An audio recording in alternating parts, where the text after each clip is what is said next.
प्रियालो बरसा मोंग टगर वडा माछू ऐं भरपासे जे बरसात मुतासरिन जा अलाइड बैंक खैरपुर जा ज़ुल्म। ग़रीब अवाम खे रिश्वत न ॾियण ते दरबदर करण लॻा अवाम जे टैक्स ते हलंदड़ बैंक अवाम जे दुश्मन बणिजी वई आहे। इन मौक़े ते अज़ीज़ ग़ुलाम असगर ऐं नौशाद अली सहाफ़ियुनि खां ॻाल्हाईंदे चयो आहे त असां मज़दूर आहियूं, सुबुह जो मज़दूरी सीड़ाए इन उमेद सां बैंक था अचूं त पैसा वठी पंहिंजो अजो ठाहींदासीं, पर मथां अल्लाह साईं जी बरसात वरी बैंक अंदरि ज़ालिम अमलो इंसान ई नथो सम्झे। निटण उस में बीहारे सॼो ॾींहुं तज़लील कई पई वञे।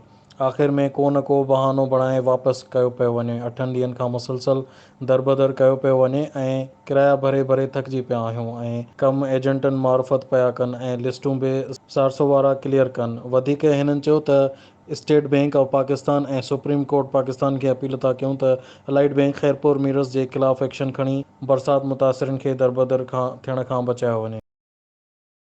हर ख़बर बर वक्त ख़बर ॾिसंदा रहो न्यूज़ लाइन 1।